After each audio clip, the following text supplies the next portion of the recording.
നമസ്കാരം, ജെറിഗോ online entertainment and sports ന്യൂസിലേക്ക് സ്വാഗതം.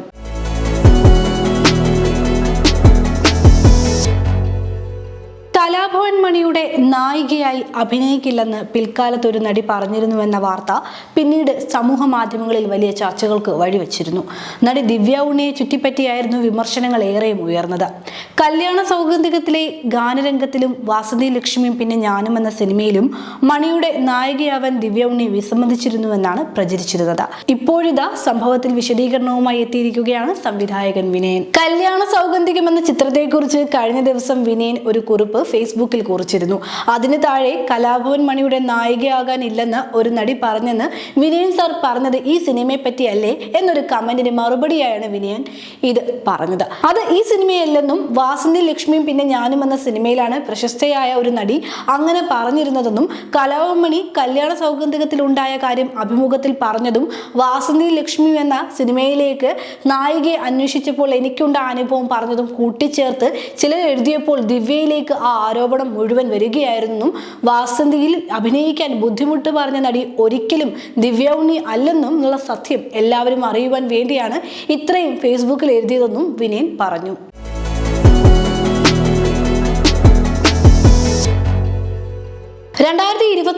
പുറത്തു വന്ന ഹിറ്റ് ആക്ഷൻ ക്രൈം സിനിമയായിരുന്നു ഓപ്പറേഷൻ ജാവ.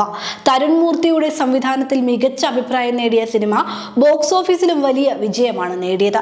ഇപ്പോഴിതാ സിനിമയുടെ രണ്ടാം ഭാഗവുമായി എത്തുകയാണ് തരുൺ.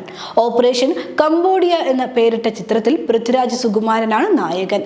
പൃഥ്വിരാജിനൊപ്പം ആദ്യ ഭാഗത്തിലെ താരങ്ങളായ ലുക്മാൻ, ബാലു വർഗീസ്, ബിനു പപ്പു, പ്രശാന്ത് അലക്സാണ്ടർ, ഇർഷാദ് അലി എന്നിവരുമുണ്ട്.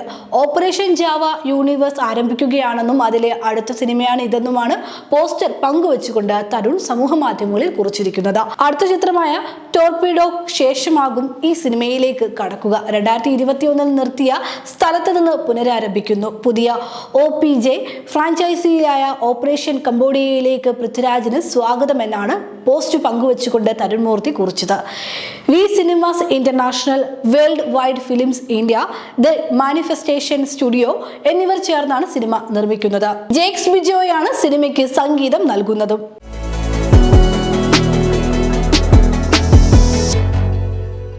സഞ്ജു സാംസണിനെ ഓസ്ട്രേലിയക്കെതിരായ ഏകദിന പരമ്പരയിൽ ഉൾപ്പെടുത്താത്തതിൽ കടുത്ത വിമർശനവുമായി മുൻ ഇന്ത്യൻ ക്യാപ്റ്റനും മുൻ സെലക്ഷൻ കമ്മിറ്റി ചെയർമാനുമായ ക്രിസ് ശ്രീകാന്ത് രംഗത്തെത്തിയിരിക്കുകയാണ്. സഞ്ജുവിനെ പോലൊരു താരത്തെ തഴഞ്ഞത് അന്യായമാണെന്നും ആദ്യം അവസരം ലഭിക്കേണ്ടിയിരുന്ന താരമായിരുന്നുവെന്നും ശ്രീകാന്ത് പറയുന്നുണ്ട്.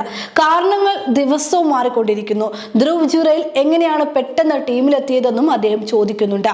അവസാനം കളിച്ച് ഏകദിനത്തിൽ സെഞ്ചുറി നേടിയത് പരിഗണിച്ച് സഞ്ജു ടീമിൽ ഉണ്ടാകേണ്ടതായിരുന്നു. എന്നാൽ ഓരോ താരത്തിന്റെയും കാരണങ്ങൾ ഓരോ ദിവസവും മാറിക്കൊണ്ടിരിക്കുകയാണ്. ഒരു ദിവസം 5ാമതായി ബാറ്റിംഗിന് ഇറക്കും, അടുത്ത ദിവസം ഓപ്പണറായി ഇറക്കും, ചിലപ്പോൾ അത് 7ാമതോ 8ാമതോ ആയി നീളും. 11 പേരിൽ സഞ്ജു ഉണ്ടാകാം, ഇല്ലാതിരിക്കാം, പക്ഷേ ആദ്യ പരിഗണന അവന് നൽകണമെന്നാണ് ശ്രീകാന്ത് പറഞ്ഞത്. ഏഷ്യ കപ്പിൽ മധ്യനിരയിൽ കളിച്ചാണ് സഞ്ജു ഇന്ത്യക്കായി മികച്ച പ്രകടനം കാഴ്ചവെച്ചത്. 16 ഏകദിനങ്ങളിൽ നിന്ന് 56.66 ശരാശരിയുള്ള സഞ്ജു കൂടുതലും ബാറ്റ് ചെയ്തത് താഴ്ന്ന ക്രമത്തിലാണ്.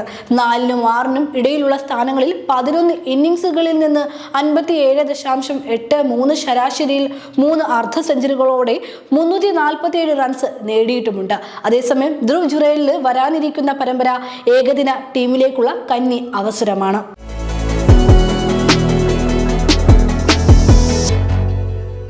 രോഹിത് ശർമ്മയെ ഇന്ത്യൻ ഏകദിന ടീമിന്റെ ക്യാപ്റ്റൻ സ്ഥാനത്ത് നിന്നും മാറ്റിയതിനെതിരെ രൂക്ഷ വിമർശനവുമായി മുൻ ഇന്ത്യൻ താരം മുഹമ്മദ് കൈഫ്. രാജ്യത്തിനായി 16 വർഷം കളിച്ച ഒരു താരത്തിന് ഒരു വർഷം കൂടി ക്യാപ്റ്റൻ സ്ഥാനത്ത് തുടരാൻ അനുവദിച്ചിരുന്നെങ്കിൽ എന്ത് സംഭവിക്കാനാണെന്ന് കൈഫ് ഇൻസ്റ്റഗ്രാം വീഡിയോയിലൂടെ ചോദിക്കുന്നത്.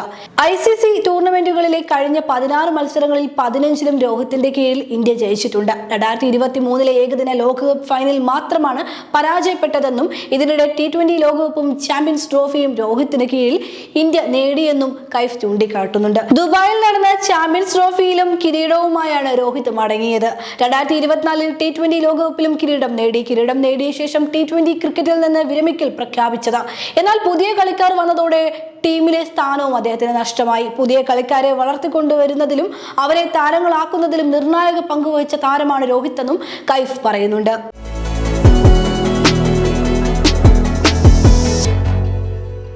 സിനിമാ കായിക ലോകത്തെ പുത്തൻ വാർത്തകളും വിശേഷങ്ങളുമായി ജനീക ഓൺലൈൻ എന്റർടൈൻമെന്റ് ആൻഡ് സ്പോർട്സ് ന്യൂസിന്റെ മറ്റൊരു എപ്പിസോഡിൽ കാണും വരെ നമസ്കാരം.